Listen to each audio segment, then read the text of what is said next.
ونعوذ بالله من شرور أنفسنا ومن سيئات أعمالنا من يهده الله فلا مضل له ومن يضلل فلا هادي له ونشهد أن لا إله إلا الله ونشهد أن محمدا عبده ورسوله أما بعد فأعوذ بالله من الشيطان الرجيم بسم الله الرحمن الرحيم يا أيها النبي إنا أرسلناك شاهدا ومبشرا ونذيرا وداعيا إلى الله بإذنه وسراجا منيرا وقال النبي صلى الله تعالى عليه وسلم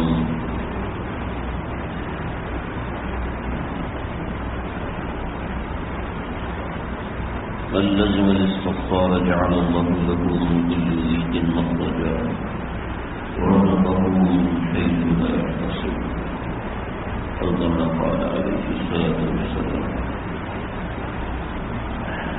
ربيع الأول کا مبارک مہینہ شروع ہو چکا ہے اور اس مہینے کے اندر ہمارے یہاں عام طور پر آپ صلی اللہ علیہ وسلم کا ذکر کیا جاتا ہے.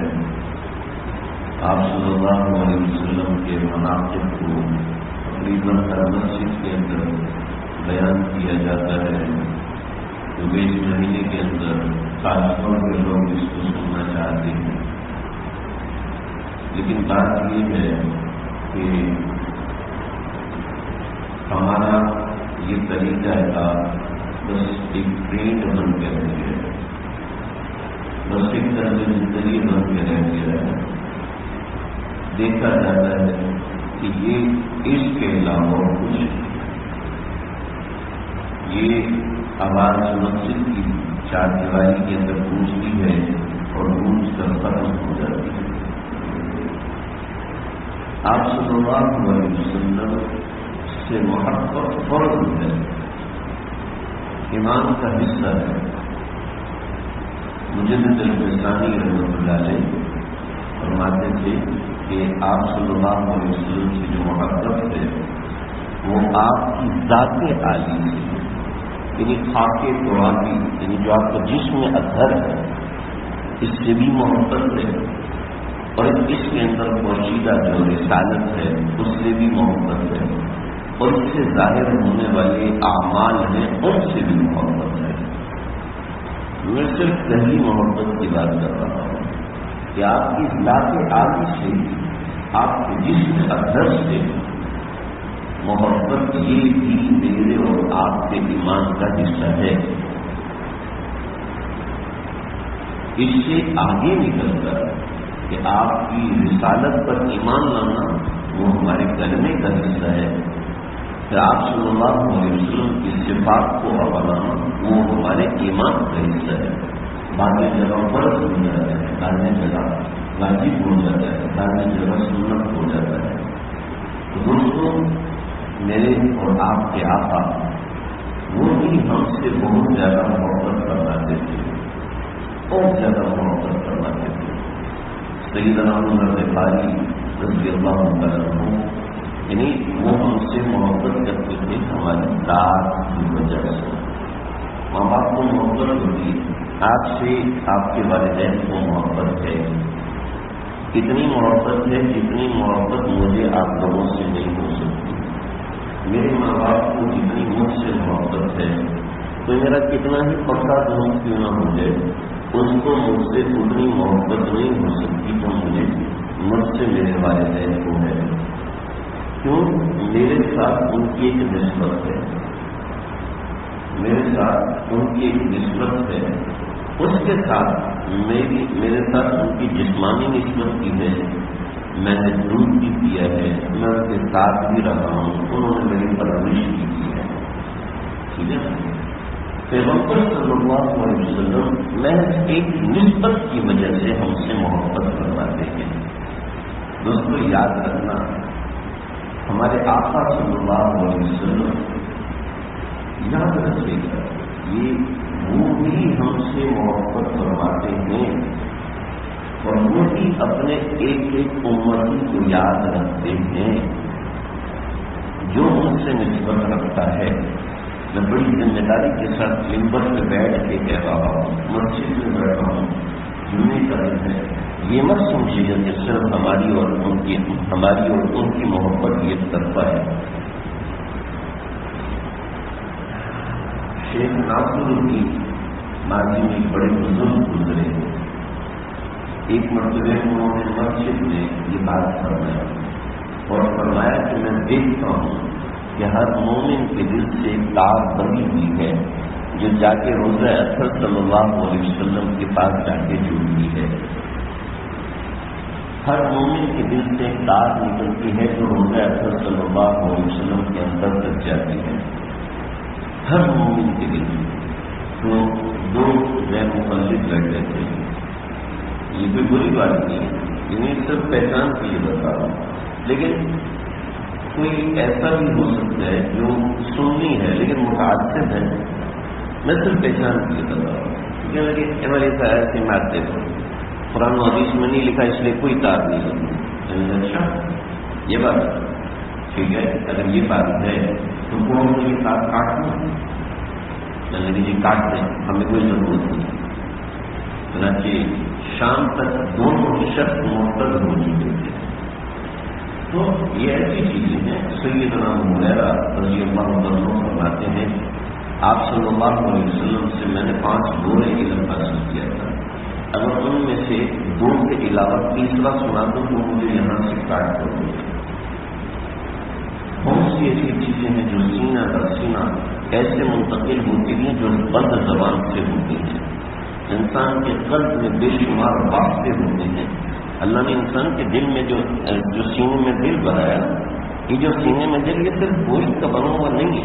سمجھ نہیں، صرف گوشت کا بنا ہوا دل اگر ہوتا تو پورے قرآن و حدیث میں بھرا ہوا ہے کہ دل اچھا ہوتا ہے تو ایمان بن جاتا ہے. تطمئن القلوب، دل مطمئن ہوتا ہے تو ایمان کے ساتھ انسان چلتا ہے. آپ مجھے بتائیں جس شخص کو دل کی بیماری ہوتی ہے اس کا ایمان ختم ہو جاتا ہے، اس کی عقل ختم ہو جاتی ہے؟ نہیں. جس کو دماغ کی بیماری ہوتی ہے اس کی عقل ختم ہو جاتی ہے. ایسا ہے نا؟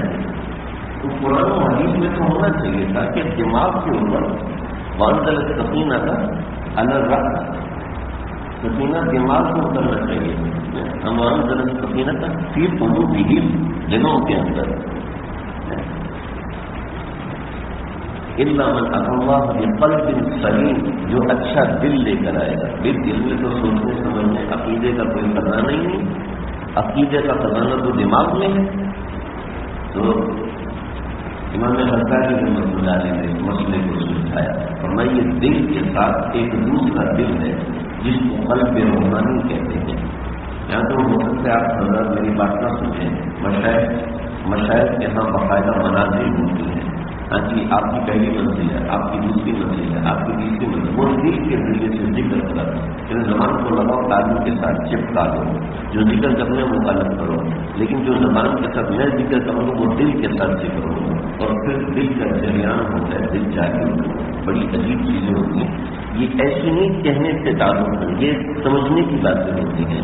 یہ کسی مشائخ کے پاس جائیں ان سے کہیے، ان سے ذرا ان کے ساتھ تلفظ طے کیجیے، پھر سمجھ میں آتا ہے اچھا دل کا ذکر یہ ہوتا ہے، روحانیت کا یہ ہوتا ہے. یہ ایسی باتیں نہیں ہیں. آپ صلی اللہ علیہ وسلم کے پاس ہاتھ دیا، یا رسول اللہ مجھے اجازت دیجیے، میں زنا کرنا چاہتا ہوں. تو میں کہ کس کے ساتھ؟ جو فلاں عورت ہے اس کے ساتھ زنا کرنا چاہتا ہوں، آپ مجھے اجازت دیجیے. آپ نے فرمایا کہ دیکھو اگر فلاں شخص ہے وہ تمہاری بہن کے ساتھ اس کی اجازت مانگے تو کھڑا ہو تب میں اس کی گردن کاٹ دوں اور میں شم صحیح ہوں تو بادلہ ڈال دوں. پھر دوسرا، پھر تیسرا، پھر چوتھا، 4 رشتوں کا حوالہ دیا. اس کے بعد ان کے سینے پہ ہاتھ رکھا، اللہ مطلب بہت سے آپ نے اس کے سینے پہ ہاتھ رکھا. یہ سینے پہ ہاتھ کیوں رکھا؟ ایسی دعا نہیں، سینے پہ ہاتھ رکھا. پیارے آقا صلی اللہ علیہ وسلم کا کوئی ایک عمل بھی بیکار نہیں ہے، کوئی ایک عمل بیکار نہیں. آپ نے سنجا فرمایا کہ سنجا فرمانے کے بعد آپ کا ہاتھ گیلا تھا، آپ نے دیوار سے صاف کر لیا. علماء نے اس سے سینکڑوں مسائل نکالے. سینکڑوں ہوتا ہے کیا کسی اور کی دیوار کی آپ نے کیوں استعمال کی بغیر اجازت کے؟ بغیر اجازت کے کوئی آپ کے گھر کے سامنے ڈامر ڈال دے لیکن پھر کیا ہوتا ہے؟ لڑائی ہوگی، ناراضگی ہوگی کہ آپ نے کیوں ڈال دیا گھر کے سامنے؟ اپنے گھر کے سامنے ڈالو، میرے گھر کے سامنے کیوں ڈالو؟ تو کسی اور کی چیز کو استعمال کرنا کیسے جائے گا؟ چنانچہ آپ نے اس کی دیوار سے ہاتھ صاف کر لیا، مسئلہ بتا دیا کہ ایسا استعمال کرنا جس سے دوسرے کی چیز کا کوئی نقصان نہ ہو یہ جائز ہے، یہ جائز۔ چنانچہ آپ نے ڈامر ڈالا، مٹی کنڈی کسی دوسرے کی گاڑی پہ ڈلی، کوئی نقصان نہیں، جائز ہے، کوئی مسئلہ نہیں۔ بے شمار اس طرح یہ ایک مسئلہ ہے، ایسے بے شمار مسئلہ ہے۔ تو آپ نے صرف اتنا سا کام کیا، اس کے اندر بھی سینکڑوں مسائل ہے۔ پہلے آقا صلی اللہ علیہ وسلم نے کسی کے سینے پہ ہاتھ رکھا، اس میں کتنے مسائل ہیں؟ یہ بیکار کام نہیں ہے، بیکار بات نہیں ہے۔ تو یہ بات ذہن میں رکھیے گا، اپنے ذہن میں ہوتا ہے۔ ہم یہ نہ سمجھے کہ ہم ان کے امتی ہیں، انہوں نے ہمیں اپنا امتی بنا کے رکھا ہے، وہ چاہے تو آج ہمارا ایمان سے خارج ہو، اخراج ہو جائے، اختیار اللہ کے پاس ہے، لیکن آپ صلی اللہ علیہ وسلم پر ایمان ہمارے ایمان کا حصہ ہے۔ چنانچہ بے شمار چیزیں ہیں، آپ صلی اللہ علیہ وسلم کی ذات عالی سے محبت کرنا یہ ہمارے ایمان کا حصہ ہے۔ آپ صلی اللہ علیہ وسلم سے محبت، آپ صلی اللہ علیہ وسلم سے محبت نظر کیسے آئے؟ صرف کہنے سے آئے مجھے آپ صلی اللہ علیہ وسلم سے بڑی محبت ہے، میں آپ صلی اللہ علیہ وسلم سے محبت کرتا ہوں۔ ایک صحابی آپ صلی اللہ علیہ وسلم کی خدمت میں حاضر ہوئے، پیارے آقا صلی اللہ علیہ وسلم قیامت کب آئے گی؟ آپ مسکرائے، لیکن میاں قیامت کی کیا تیاری کی ہوتی ہے؟ یا رسول اللہ تیاری تو کچھ نہیں کی، البتہ اتنا پتہ ہے، اتنا جانتا ہوں کہ میں آپ سے بہت محبت کرتا ہوں۔ تو آپ نے فرمایا اچھا مجھ سے محبت کرتے تھے؟ جی یا رسول آپ سے محبت کرتے ہیں۔ تو آپ نے فرمایا بس قیامت کے دن وہ شخص اسی کے ساتھ ہوگا جس سے وہ محبت کرتا ہے۔ حضرت انس فرماتے ہیں کہ آپ صلی اللہ علیہ وسلم کا یہ فرمان ہم نے سنا، فرمایا کہ ہم اس پر اتنا خوش ہوئے کہ زندگی میں کبھی اتنا خوش نہیں ہوئے۔ المرء مع من احب، بندہ قیامت کے دن اسی کے ساتھ اٹھے گا جس سے وہ محبت کرتا ہے، جس سے وہ محبت کرتا ہے۔ دوستوں ایک اور حدیث سنا حضرت ابو غفاری رضی اللہ عنہ، میں جو بات کر رہا ہوں صرف ہم لوگوں کے لیے نہیں کہ ہم محبت کرتے ہیں، بلکہ وہاں سے بھی محبت نشاور ہوتی ہے، وہاں سے بھی محبت ہوتی ہے کہ جب ہم محبت کر سکتے ہیں ہم یہ نہ سمجھیں کہ صرف ہماری محبت ہے۔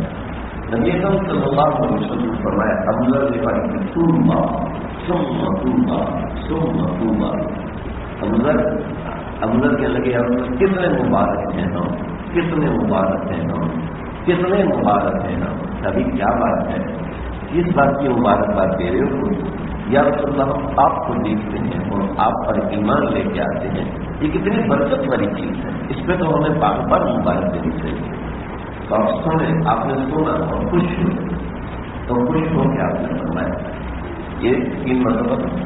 اب آگے سنیں، آپ نے فرمایا توبہ، یہ میں انہیں اٹھا دوں، آپ اللہ سمجھیں میں گنوانے کے لیے ثم توبہ ثم توبہ ثم توبہ ثم توبہ ثم توبہ ثم توبہ، کتنے مرتبہ؟ 7 مرتبہ۔ فرمایا کہ 7 مرتبہ مبارک ہو ان لوگوں کو جنہوں نے مجھے دیکھا نہیں لیکن مجھ پر ایمان لے کے آتے ہیں۔ یعنی یہ نہیں ہے کہ ہم ہی محبت کرتے ہیں، وہاں سے محبت کی ابتدا پہلے ہوتی ہے۔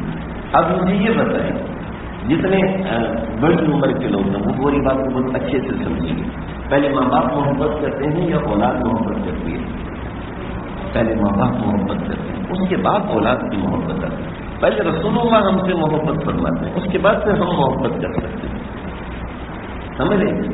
چنانچہ وہاں سے محبت ہو گئی، وہاں سے محبت ہوگی، ہمیں ایمان مل گیا، اسی واسطے سے ہمیں ایمان ملا۔ یہ ایمان ہماری طاقت نہیں ہے، ہماری طاقت سے ہمیں ایمان نہیں ملا۔ شیخ عبداللہ قدرسی رحمۃ اللہ علیہ کا واقعہ میں 2-3 مرتبہ سنا چکا ہوں۔ اتنے بڑے بزرگ تھے، 2000 خانقاہیں تھیں، 30,000 حدیث زبانی یاد کی، اور ممبر پہ کھڑے ہوں گے درس دیتے تھے۔ اور لوگ پورا ہفتہ سفر کر کے آتے تھے حضرت کے پیچھے جمعہ پڑھنے کے لیے کہ حضرت جو حدیث سنائیں گے یہ سنیں گے. اور یعنی جمعے کے دن فجر سے پہلے سے مسجد قریب ہوئی تھی. 2,000 جن کی خانقاہیں ہوں، شبلی جیسے اور جنید بغدادی جیسے جن کے مرید ہوں، وہ حج کے سفر پہ جا رہے ہیں. احرام باندھا ہوا، احرام کی نیت نہیں تھی، احرام باندھا ہوا، حج کے سفر میں جا رہے ہیں. اور راستے میں ایک لڑکی پہ نظر پڑ گئی. اپنے مریدوں سے کہا، شبلی نعمانی سے کہا، جنید بغدادی سے کہا کہ راستہ چھوڑ تم جاؤ، میں تو اس سے شادی کر کے نکلوں گا. اور بتاتے ہیں کہ سینے سے ایسے جیسے چڑیا کنجے سے اڑ گیا، ایسے لگا سینے سے کچھ نکل کے چلا گیا. یعنی اللہ رب العزت نے ایمان کو سرد کر لیا، ایمان سینے سے نکال دیا. 1 سال تک بھاگے ہیں، خنزیر چرائے ہیں 1 برس پر، اور 1 برس کے بعد توبہ قبول ہوئی، دوبارہ لوٹے ہیں اور اللہ رب العزت نے ایمان دیا اور وغیرہ وغیرہ. یہ ایمان اللہ کی ہمارے پاس، میں نے مختصر سنایا ہے، ایمان اللہ کی ہمارے پاس امانت ہے. رسول اللہ صلی اللہ علیہ وسلم کی محبت ہمارے پاس امانت ہے. پھر آگے کیا ہے؟ یہ ہمارے اعمال کے ساتھ بڑھے گی، ہمارے اعمال کے ساتھ قائم ہوگی. اگر ہمارے اعمال ایسے ہیں کہ جس میں ہم کسی دوسرے کو ترجیح دے دیں تو یقین کیجیے گا یہ محبت ویسی نہیں رہے گی. یہ محبت اس کیفیت کے ساتھ نہیں رہے. ماں کہتی ہے بیٹا مجھے پانی چاہیے، امی مجھے آپ سے بڑی محبت ہے، بڑی محبت، واقعی کا محبت ہے آپ کو، لیکن محبت کون سی ہے؟ فرما برداری والی نہیں ہے، نافرمانی والی ہے. وہ محبت اللہ کے ہاں قبول ہے کہ فرما برداری والی ہے. آج ہمارا ایک بڑا نوجوان طبقہ یہ فینس ہیں جس کے گلوکاروں کے، اداکاروں کے، انہیں کو فالو کرتے ہیں، انہیں کا طرز زندگی پسند ہے. اور کوئی کسی گاڑی والے کے پیچھے لگے کہ مجھے فلاں موٹر سائیکل چاہیے، مجھے فلاں گاڑی چاہیے، فلاں جگہ پہ بینگلور چاہیے، فلاں جیسا میرا لباس ہونا چاہیے، فلاں جگہ مجھے ایجوکیشن چاہیے. نہیں، ہماری زندگی میں جو ساری ٹیکنالوجیز جا کے ملتی ہیں وہ پیسے پہ جا کے ملتی ہیں. اس کے ذریعے سے مجھے یہ منزل ملے گی، اس کے ذریعے سے مجھے یہ منزل ملے گی. رسول اکرم صلی اللہ علیہ وسلم کو کسی نے منزل نہیں بنایا تو یقین کیجیے یہ محبت تو ہے، محبت تو ہے، لیکن نافرمانی والی محبت ہے، یہ قبول نہیں ہے. فرما برداری والی محبت قبول ہے. آپ میں سے ہو سکتا ہے کہ بے شمار لوگ ایسے ہوں جو بڑے بڑے علماء سے زیادہ محبت کرتے ہوں رسول اللہ صلی اللہ علیہ وسلم سے.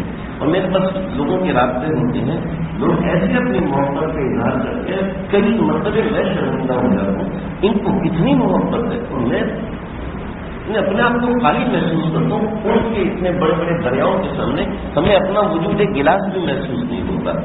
میں یہ عرض کر رہا ہوں کہ باقی لوگوں کے پاس محبت کا دریا نہیں ہوگا، سمندر ہوتا ہے، لیکن ایک غلط فہمی کی وجہ سے وہ دریا سے دیوار لگا کے پڑے بیٹھے ہوتے ہیں کہ یہ ہے کہ بس اپنی مرضی کرو، اپنی مرضی کرو اور اس کے مطابق کرو. ایک صاحب نے مجھے بتایا کہ جی یہ گانے سننا اور یہ میں اس سے نکل نہیں سکتا. تو کافی ساری احادیث اور قرآن بتانے کے بعد کہنے لگے ہاں یہ آپ کا پوائنٹ آف ویو ہے، آپ نے مجھے بتا دی. یہ صحافیانہ چیزیں ہمیں مارک دے چکی ہیں، ہمارا ذہن ایک طریقے سے بنا دیا ہے کہ ہمیں اس طریقے سے چلیں. ہم اس گھن اور اس طرز سے نہیں نکل سکتے، ہمیں ایک طرح سے مایوس کر دیا گیا ہے. چنانچہ نبی اکرم صلی اللہ علیہ وسلم نے فرمایا کہ اس امت میں زوال آئے گا، لیکن زوال کا ٹوٹنا اسی طریقے سے ہوگا جیسے یہاں سے ٹوٹا تھا زوال. یعنی پہلے آپ صلی اللہ علیہ وسلم نے دین کی دعوت دی اور اکیلے سے، اور اکیلے چلتے چلتے چلتے چلتے ایک جمعیت بن گئی. اسی طریقے سے ہمیں بھی اکیلے نکلنا پڑے گا.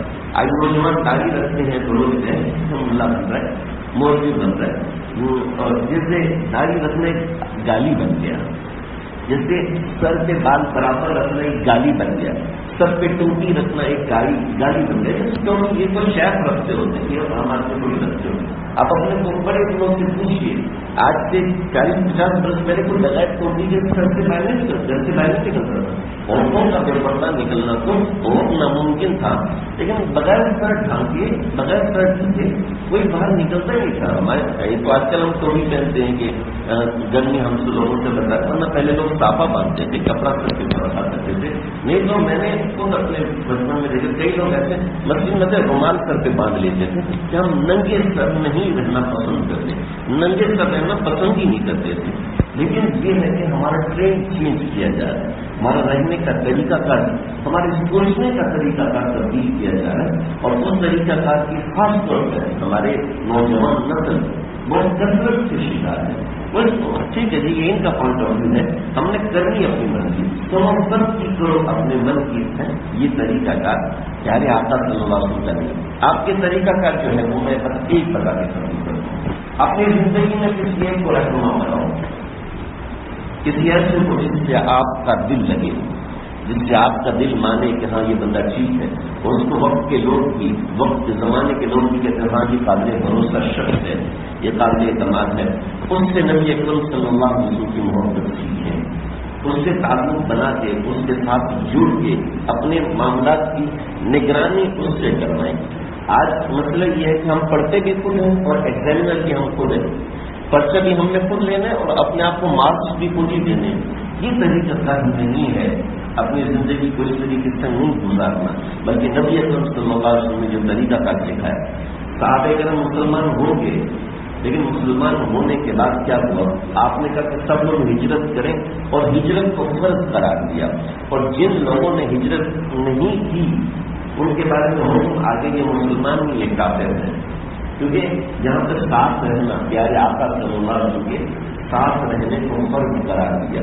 تو ایک سیرت کا سبق ہمیں یہ ملتا ہے، اپنی زندگی میں کسی ایک کو اپنا رہنما بنائے، لیڈر بنائے، ووٹوں والا لیڈر نہیں، ووٹوں والا کی بات نہیں کر رہا، سیاست والا لیڈر اس کی بات نہیں کر رہا، اپنا کسی کو ٹیچر بنائے، رہنما بنائے، اور اس کے مطابق زندگی گزارے۔ جہاں آپ کو سمجھ میں آتا ہے کہ جہاں میں اپنے اعمال کو بتا سکتا ہوں، سنت کے مطابق چل سکتا ہوں، سنت کے مطابق رہ سکتا ہوں، تو یہ طریقہ تھا۔